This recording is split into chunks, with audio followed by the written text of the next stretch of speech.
when Sam Altman says, that OpenAI is going to create an AGI, like, you're saying bullshit. I'm not just saying bullshit, I'm saying fraud. If you take what a lot of people, the problem I see is that we want people to think critically. People that are rich, have got rich through technology, are propagating this stuff. Like, when Sam Altman says, that OpenAI is going to create an AGI, like, you're saying bullshit. I'm not just saying bullshit. I'm saying fraud. I mean, that's just a fraudulent statement, right? To make. He says it so confidently. He's building a bunker too.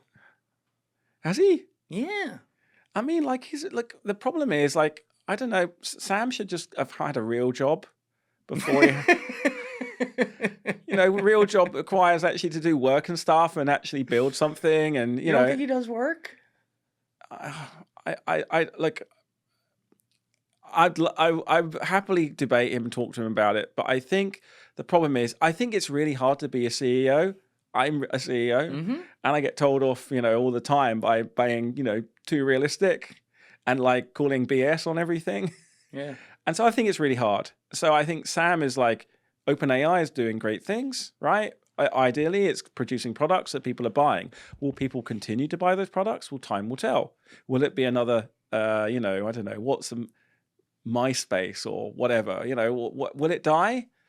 I think if OpenAI doesn't actually create products that are going to increase functionality for humans and allow humans to be more creative and do things, then it will just die on the hype cycle, right? ChatGPT is a pretty good start, though, right? I don't know where I stand on ChatGPT. I've used it, right, and I use it a lot. I've used it to help me synthesize information and code and stuff, and I've used Pro. It's quite good.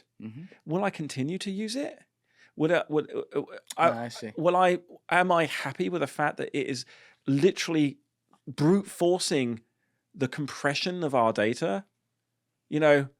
Assembly theory is a principled way to compress data, right? With causation.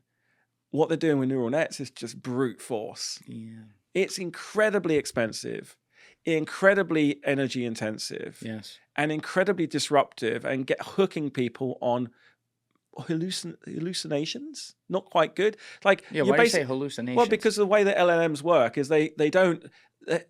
If OpenAI or any of them could create a tool that would say, here's the answer to your prompt, and here is a score about how likely it is to be correct, that would be fantastic. Have you tried chatbot and say, when you say a chatbot, tell me about I don't know, a thing, and it doesn't know anything, it just makes it up. Yeah. It's a probabilistic return. Yes. So people don't... Probabilistic, yes. Yeah. So what people don't understand is that these systems are probabilistic generators.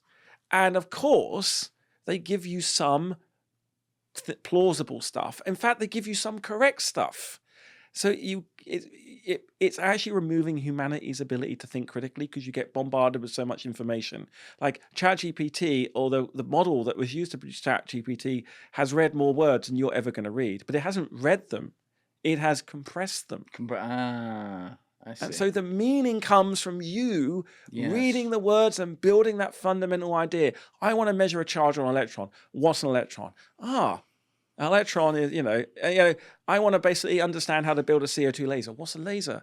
Well, you get this amplification process, and you're able to pump in energy, and then you get this coherence, and then you get more and you're in this exponential growth. Yes. And so this is what I'm saying the entire time in this conversation when it comes to doomers or or AI positivists. I'm saying it's easy to get worried about the scale at which this data is being crunched. I get that. I'm sympathetic. But don't need to make stuff up. I'll just use anti-gravity.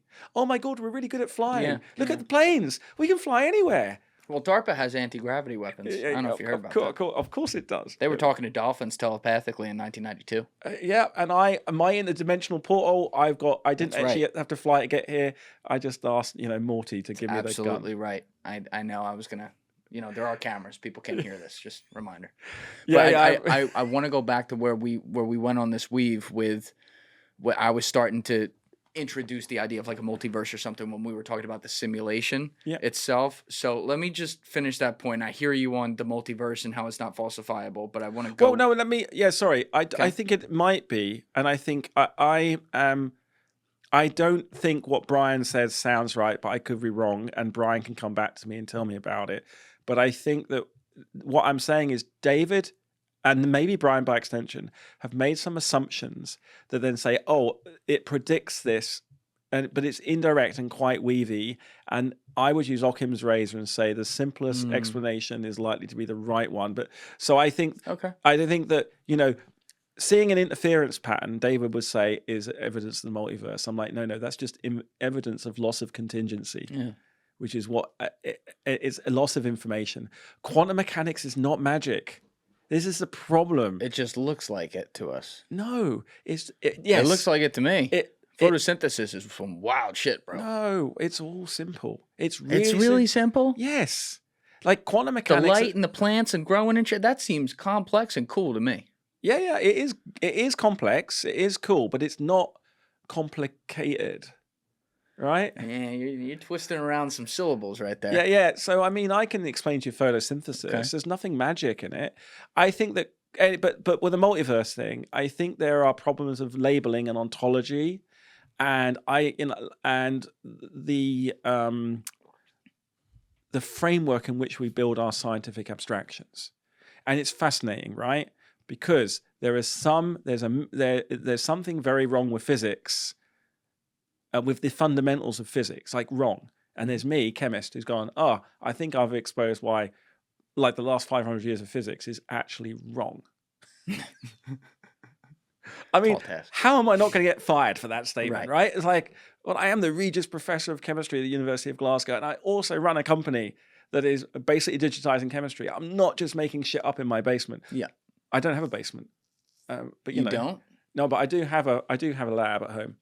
Where I make stuff. I feel like every scientist needs a basement, though. You got to be able to say next time, bunker, basement. We'll get you one. I'll talk to Sam, get his specs. Yeah, that's right. Maybe he can pay as well. That would be good because I feel like his is really expensive.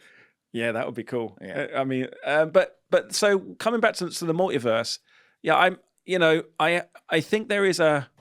I love talking to David. I'm talking to him. I've been talking to him on several occasions. We're narrowing. Tell him I said hello. I'm narrowing in on what I think our disagreement is. But it's hard, right? Because I'm trying to get David into a position where he will have to change his mind. He's fairly wily, but it's okay. Like, he's a fantastic scientist, a once in a generation scientist. It's good that you guys have dialogue on that.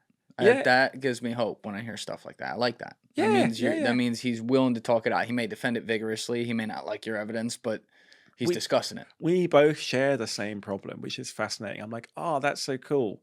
Your problem with symmetry breaking in the multiverse is my problem with symmetry breaking in the universe with time. And so they're the same problem. All right. Well, I want to come to time, but I want to go through that simulation thing to get there. So, what I was saying with if we had a multiverse or something, there could be a simulation. The reason I was saying that is because if you did have like these infinite universes, there could be some evidence that says the computing, for that to happen, there would have to be some master, for lack of a better complex term here, computer system overseeing that, almost like a video game simulation.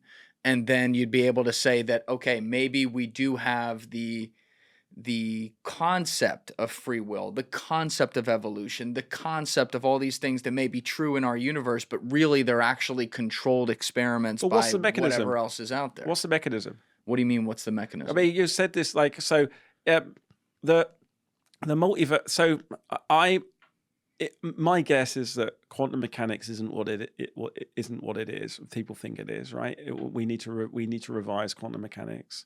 Quantum mechanics is actually a collection of things, right? It's and so the problem with the multiverse and quantum computers, right? You think that literally you got your computation occurring over the multiverse. I don't really know what that means mechanistically, right? I can't. Am I getting data from the multiverse? No, I can't. I'm not allowed to interact with the universe directly. So when people put on these layers, what they're doing is they're taking pieces of truth or consistent theoretical analysis and layering them on and basically making some kind of patchwork of, and when you dig down, you say, no, please give me the mechanism, explain how that works. And it falls over. It doesn't survive scrutiny. Again, I'll say again, and actually David Deutsch is right behind this. His principal argument, which I agree, for the record, against the multiverse, is it's not the multiverse, correct. The simulation argument is it's not falsifiable, it's an infinite regress. Because you have this, well, let's assume the simulation, I'm in a simulation, but where's the simulation occurring? And where's that occurring? And where's that occurring? Where's that occurring? Where, how do we know when we're at the base layer? And I think there is a very good reasoning process he has. And this other argument, I haven't heard of this, the quantum computing one, it seems to be just like, let's just take a load of cool things, add them together and say, just because. There could be an argument made for that for sure, and it'd be way better if Riz was sitting in my seat to explain his life's work to you. Not to say it's correct or incorrect. I don't know. It's interesting, though. But with the logic you just said for anything, I don't know if maybe I'm interpreting this the wrong way, but that would mean that there's almost like a very limited ceiling to which we can reach to actually ask questions, because you're saying we can't try to find a new floor and find a regressive explanation for that. You could use some of it, but look, I am not an expert in the simulation hypothesis, right? First of all, right? I'm not a computer scientist. I want to be all these things when I grow up. I'm still working on what to do. But all I'm saying is I need to figure out an experiment I would do, a thought experiment in my head. What would be the benefit of being in a simulation of a thing in the ground truth? So I've got reality and I've got the simulation. Okay. And then I'm really interested in resource requirements and how that would play out. And also the representation of things in the simulation versus reality. And all I'm saying is I haven't seen any evidence that the simulation hypothesis is even meaningful, feasible, or falsifiable. And maybe that's because I haven't paid attention, and I'll find something in there, and I can revise that. But there is, I think it's you have to be careful. Things are infinite regress, a bit like panspermia, like the origin of life. Say, oh, the origin of life didn't occur on Earth; it occurred in space. I'm like, well, where then? Oh, and if you any explanation that kicks the can down the road doesn't really help you, because you've still got to say, well, where did the simulator come from? So I guess what I'm saying is, great, well done for making a simulation, but who created the simulation? And how could I work that out? And if it's simulations all the way down, then it loses meaning, right? Because then it doesn't allow you philosophically, in terms of your definitions, to start with anywhere. You're like, we're all in a simulation. Thank you guys for checking out this clip. If you haven't already subscribed, please subscribe and hit the like button on this video. It is a huge, huge help. And if you'd like to check out this clip's full podcast episode, that link is in the description below or right here. And finally, you can follow me on Instagram and X by using the links in my description below.